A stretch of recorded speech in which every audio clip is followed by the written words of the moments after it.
Welcome to Daily Harmony, our journey through A Course in Miracles. Yeah. Today, we're going to be exploring Lesson 99. Okay. And, this one is really interesting to me because it's one of those that when I first encountered it, like many of the lessons in the Course kind of threw me for a loop. Yeah. When we look at this idea that salvation is my only function here, it can be easy to almost dismiss it as this really kind of abstract and maybe even unattainable concept. Yeah, I think it's natural for our minds to immediately go to that place of Right. "Well, what does that even mean? Am I supposed to be walking on water now or something? Like, what is this?" Yeah.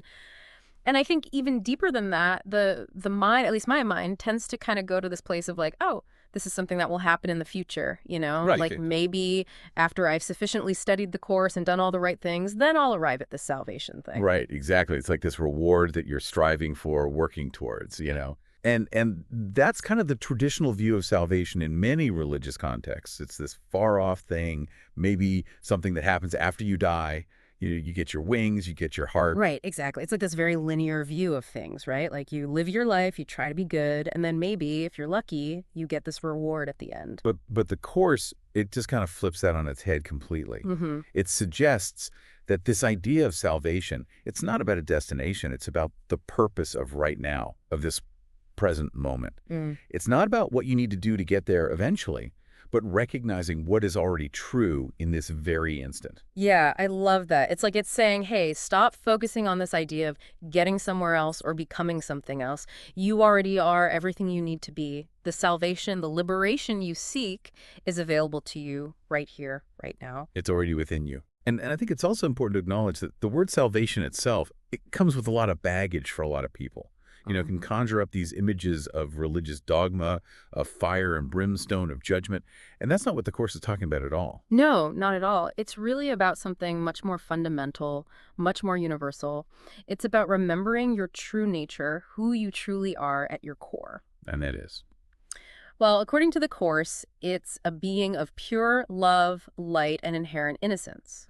And the Course posits that all the suffering, all the conflict we experience stems from this illusion of separation, this belief that we are somehow separate from this divine source, from each other, from love itself. So salvation, in the context of A Course in Miracles, it's not about escaping earthly life in the traditional sense. It's about experiencing it with a completely transformed perception, a perception rooted in this understanding of your true nature. So when Lesson 99 comes along and boldly states, salvation is my only function here, it's not saying you need to go live in a cave and meditate for the rest of your life. Okay. It's not asking us to become ascetics or renounce the world. It's about recognizing that the primary purpose of this earthly experience, in the eyes of the Course, is spiritual liberation. Right. It's a redirection of focus. It's about recognizing that all the things that we tend to get so caught up in, the material possessions, the achievements, the grievances, the judgments, those are distractions from our true function, which is to remember and embody our authentic spiritual identity. So it's kind of like a reprioritization almost. Exactly. It's like saying, hey, all that stuff isn't bad or wrong in itself, but it's not your primary purpose. Your primary purpose is to remember who you are, to remember that love and act from that place of forgiveness. So this is fascinating in theory, but it begs the question, what does this actually look like in our day-to-day lives? If salvation is my only function, then how does that translate into my interactions with my family, my coworkers, even just strangers I encounter on the street? Yeah, that's where the rubber meets the road, right? It's about bringing this lofty concept down to earth and figuring out how to live it in the midst of all the messiness and chaos of everyday life. Okay, so let's get practical. Give me an example. Let's say, someone cuts me off in traffic. My immediate reaction might be anger, frustration, maybe even a little bit of road rage. Sure. Yeah.